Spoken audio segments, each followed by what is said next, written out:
Hi everyone, this is Jan. I'm just going to do a really quick tutorial on how to use the text tool using a horizontal type. I am not going to go into any other details at this point in time. We'll touch that in another video. This is just a very quick tutorial. Choose the tool, the type tool, on the left hand side of your screen. It opens the text palette on the right hand side. All right, I've chosen a text. I'm going to leave it at 1, but you can change the size by increasing or decreasing here, and there's another option as well, but let's just use this one for right now. Oh, and you're going to see a pattern in my lettering because right now I have a pattern selected, but let's go and choose color and we'll choose let's just choose a red for right now.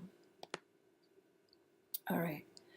The stroke on my is the color is set to color and to black. I've got my lettering. I know that if I increase the size by clicking on the arrow, I can do that here. It does not change the sizing here, so if you wanted to print again, you would find you would start again at the 1-inch size unless you change your size there. All right, so that's how you use the text tool. If you have you want to overlap your letters and you want so it cuts all in one piece, then you have to go to Object. Let me copy and paste this first, and let's create a secondary one here. All right, and we're going to use this one to copy to Weld. All right. I need to go to Object and I need to go to Ungroup. You can select any layer by just highlighting it, overlapping the two letters. All right, I'm going to move this one over so it overlaps. And you can move in smaller increments by using the Move tool over here. Okay, and do the same thing here. You can grab it with your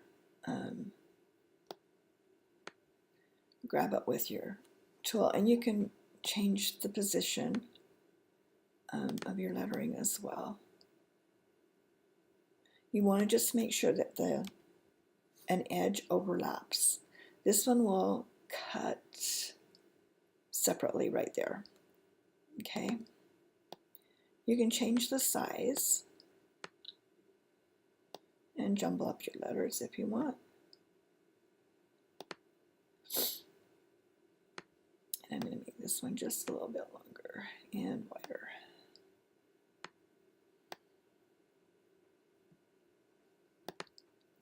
Okay, so now I'm going to highlight all of these.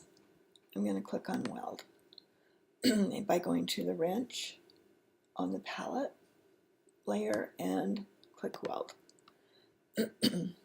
Now, a way to check to make sure that these are all welded together is to go to Preview, and it shows you. And there's gray lines where the lettering crosses over. These are all welded together. There will be a double cut right here. There will be a cut between the A and the U, but and this A and this R are not welded.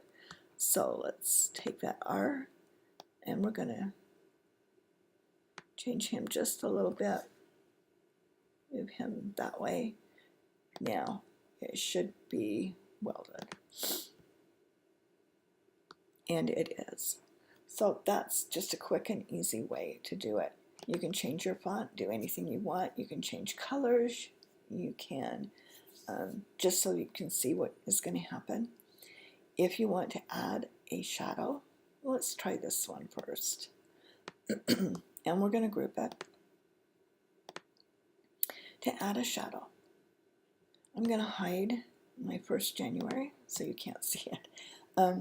If you want to add a shadow, go to Effects, go Shadow Layer. And this adds a shadow. And the default is 0.5. You can change the shape of the shadow to rounded. But guess what I didn't do? I didn't highlight it. So I have to highlight my word. Excuse me.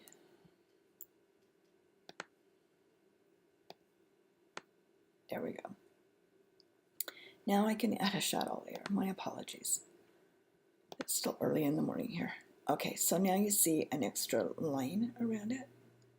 You can increase that like that. Click on OK. Then you can see what it looks like by going to Preview. And there you have your shadow. All right, quick and easy, down and dirty. And if you need additional support or help with this option, please let me know. I'll be happy to support you on the Facebook, Eclipse, and Ecal page. Thanks for joining me. Have a great day.